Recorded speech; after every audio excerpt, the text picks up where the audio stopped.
দেখেন পাশের বাড়ির বিড়াল, এই যে নতুন আলু, এই যে পেঁয়াজ, ইন্ডিয়ান পেঁয়াজ, এই যে বুটের ডাল, এখানে আছে ডিম, এখানে আছে মুসুরির ডাল। আজকে কয়েক পদের ডাল দিয়ে ডিম রান্না করব। এই যে আমাদের এখানে আটির বাজারের খাঁটি সরিষার তেল,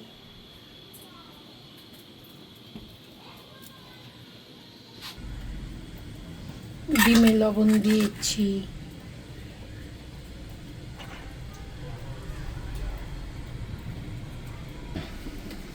তেলটা অনেক গরম হয়ে গেছে। এই যে ডিম দিয়ে দিব,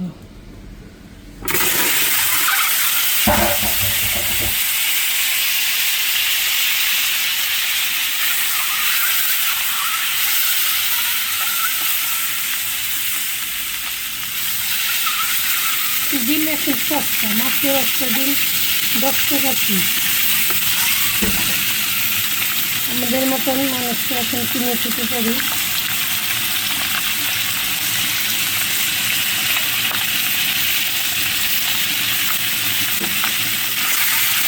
আলু ঘাটি বলে, তাই না? কয়েক পদের ডিম দিয়ে রান্না করবে, মানে কয়েক পদের ডাল ডিম দিয়ে একসাথে রান্না করবে। আলু ঘাটি, বুটের ডাল আছে,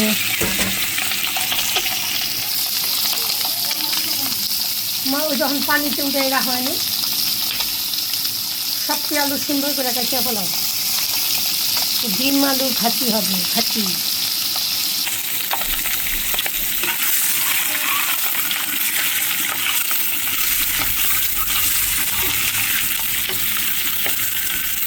ডিম আবার ফ্রিজে, বুঝছেন? ফিস ফিস ফিস।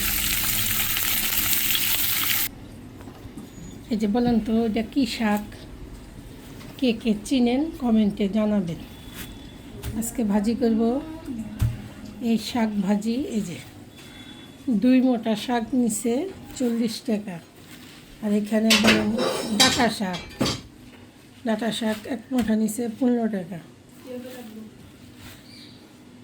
মাংসের মতন করে সাইজ করে আলু কাটো, মাঝখান দিয়ে সুন্দর করে একটু করে খাড়া করে। আমার হেল্পিং হ্যান্ড জিজ্ঞাসা করতেছে কীভাবে মানে আলু কাটতে হয়। কখনো কম বয়সের মানুষ কাজে রাখতে হয় না, তাহলে এরকম হয়। ওদেরকে বুঝাইতে বুঝাইতে আপনার সময় শেষ। 2 টাকা বেশি নিলেও একটু বয়স্ক মানে মিডিয়াম যারা দক্ষ কাজের মানুষ রাখতে হয়।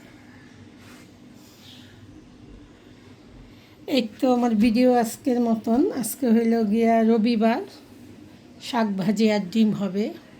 আল্লাহ আপনাদের সবাইকে ভালো রাখুক, সুস্থ রাখুক, নিরাপদে রাখুক। আল্লাহ হাফিজ।